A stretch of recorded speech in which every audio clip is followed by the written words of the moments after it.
The Samsung Galaxy Z Fold 7 is the closest thing to a tech inflection point we have at the moment. It is by far the best large screen foldable ever made, super thin, super light, exquisitely made, undeniably powerful and full of AI smarts, and goes straight to the top of our list of the best foldable phones you can buy. It's Samsung's first foldable to almost entirely not under-deliver on cameras, featuring the line's first ever 200 megapixel camera. It feels like more than progress, it's a folding phone revelation. I like it so much that I find myself frantically searching for weaknesses. I probe each part looking for a place where Samsung may have miscalculated, and with very few exceptions, I can't find any weaknesses. If I had to pinpoint where Samsung trips up, it would be in two areas: the removal of the digitizing layer, which leaves the Galaxy Z Fold 7 unable to work with the S Pen, and the price, which now flirts with $2000 in the US. That's a lot to spend for any phone, though in fairness, this really is like two devices in one, a flagship phone and 8-inch tablet, and so you might be able to justify the outlay. The Galaxy Z Fold 7 starts at $2000 which is $100 more than the previous model in the US. There is no price hike for buyers in the UK. The base model comes with 256GB of storage and 12GB of RAM at the time of reviewing. The Galaxy Z Fold 7 is on pre-order now and ships from July 25. It's available in Blue Shadow, Silver Shadow and Jet Black, plus a Samsung Online exclusive mint. Those prices make the Galaxy Z Fold 7 one of the most expensive foldables you can buy. In the US, it now costs $100 more than a similarly configured Google Pixel 9 Pro Fold. For instance, there will be deals especially for trade-ins, so look out for those. I agree, this is a lot to pay for a smartphone, but the Galaxy Z Fold 7 is not just a phone. It's also a tablet, yet so thin and light that someone glancing at in your hand might have no idea it's two-in-one. The question is, are you willing to pay more for something that is truly special? If you think the pace of smartphone and flagship innovation feels somewhat ho-hum, you probably haven't seen or touched the new Samsung Galaxy Z Fold 7. This is one of the best design upgrades I have seen in a while, not because it's radically different to the Samsung Galaxy Z Fold 6 that came before it, because it isn't, but because it's so much better in all the ways that truly matter. I will start with the physical specs because they are the most remarkable thing about of this new handset, especially when compared with the Galaxy Z Fold 6 and yes, even the Galaxy S25 Ultra. Unfolded, the Galaxy Z Fold 7 is just 4.2mm thick, that's 1.4mm thinner than the Galaxy Z Fold 6. Folded, the Galaxy Z Fold 7 is 8.9mm, 3.2mm thinner and the Galaxy Z Fold 6 and only 0.7mm thicker than the Galaxy S25 Ultra. Think about that, this foldable, which when folded is hiding a gorgeous 8-inch display, is almost imperceptibly thicker than a single screen flagship device. Even the weight is impressive. Between versions, Samsung shed a whopping 24 grams and the Fold 7 is even 3 grams lighter than the Galaxy S25 Ultra. Yup, two screens and it's still lighter than the flagship.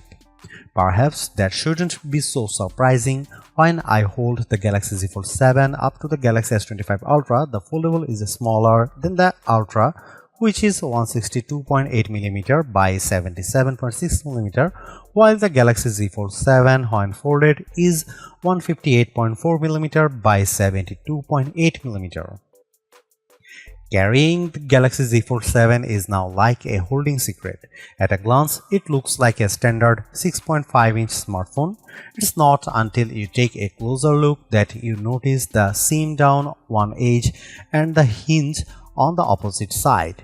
Size and weight aside, the phone feels good in my hand because of the excellent materials. Its armor aluminum frame is covered front and back with Corning Gorilla Glass Ceramic 2.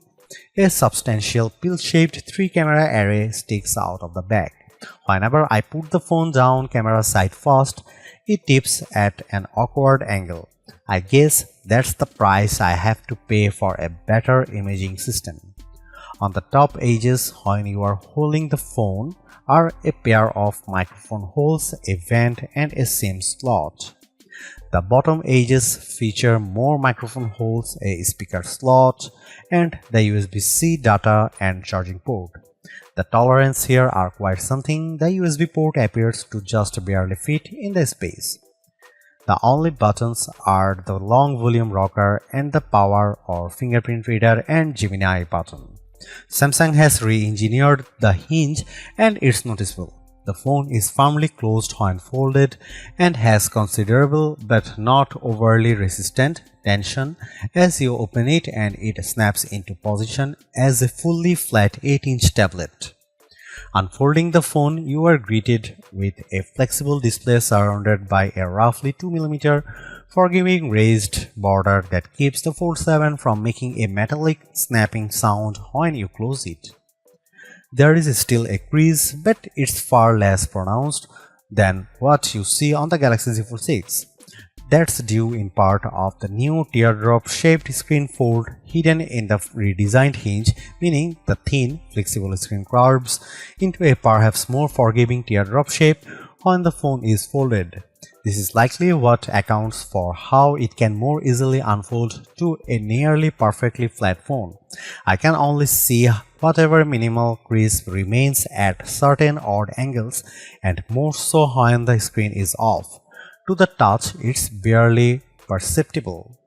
The Samsung Galaxy Z Fold 7 is IP48 rated, which means it can handle a sustained dunk in fresh water, but I would keep it away from dust and sand. I ran my device under a tap with no ill effects.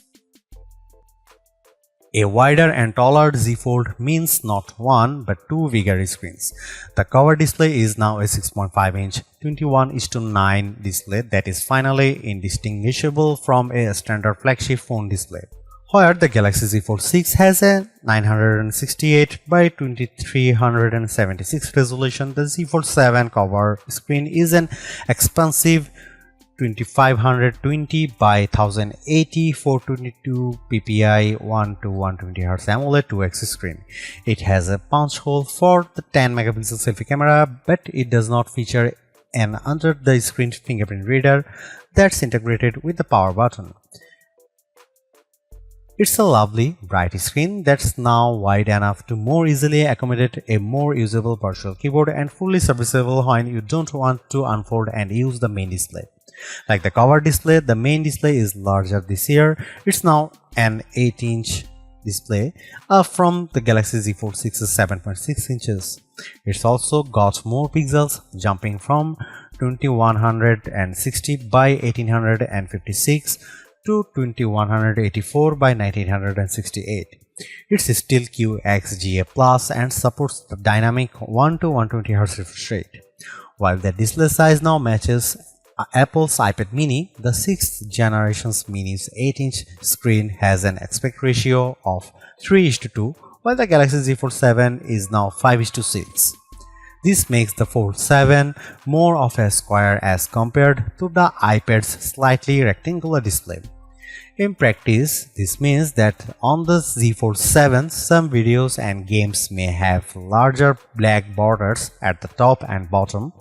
It doesn't bother me, but you might want to see what Netflix looks like on the phone before placing your order. The main screen is big, bright and responsive.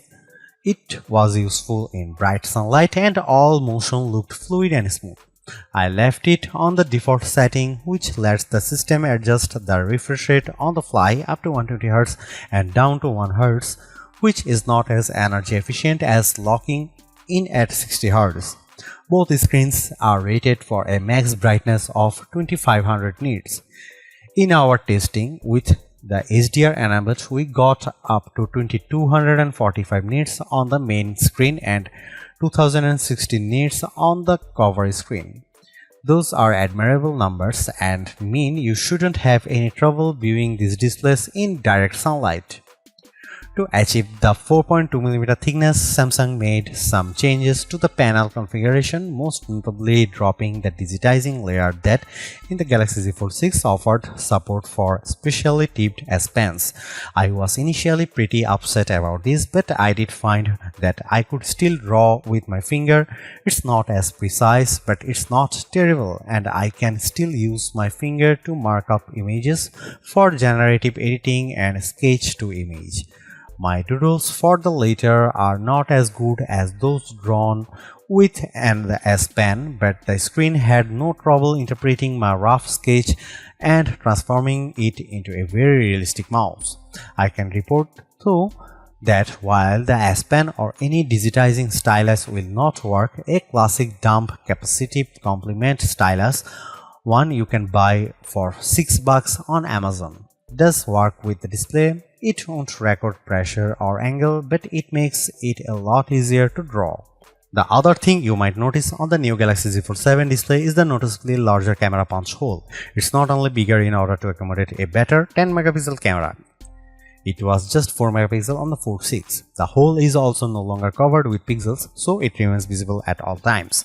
It's positioned a tiny bit more centrally along the top edge than the punch hole on the Google Pixel 9 Pro Fold's flexible display, on which the equally large hole is positioned towards the far right corner and is maybe a bit more out of sight. These things aside, I love this big multitasking screen, which has room for a couple of apps or large screen views of favorite apps like weather or maps. It's also a nice canvas for Gemini Live, which makes the most of the larger space. I also enjoyed drawing on it, streaming shows on Netflix and playing action games. The benefit of a flexible screen is that the Galaxy Z Fold 7 doesn't have to be only flat or folded, it can also be L-shaped, which I found useful when I was checking over an interview transcription which I recorded and used AI to transcribe on the fold.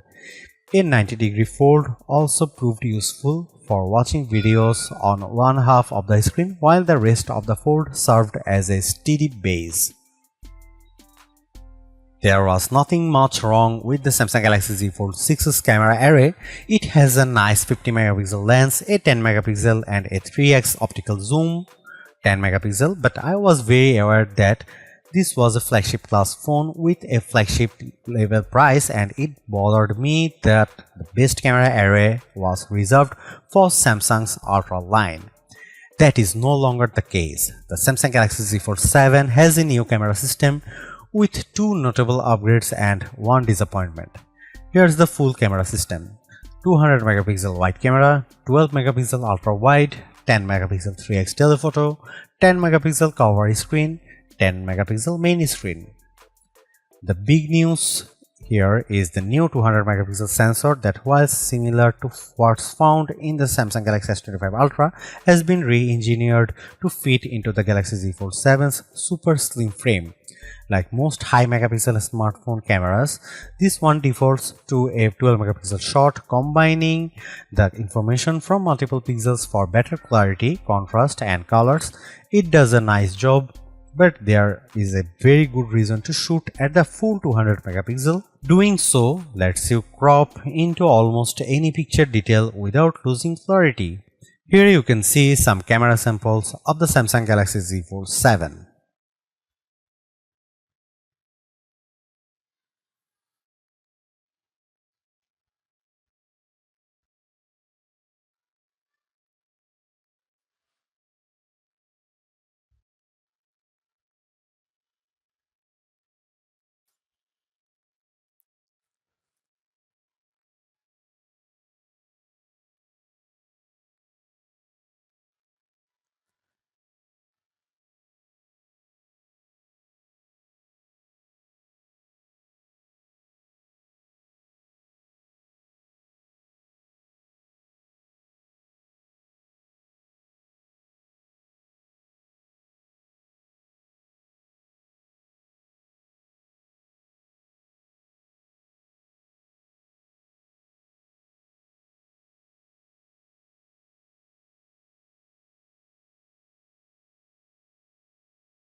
The Samsung Galaxy Z Fold 7 is so thin and light that combined with its larger cover screen, you could easily mistake it for a standard flagship.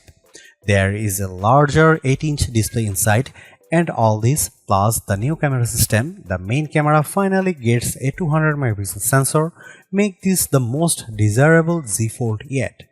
It's a shame too that it also the most expensive fold to date for some, and that ultimately may hold it back.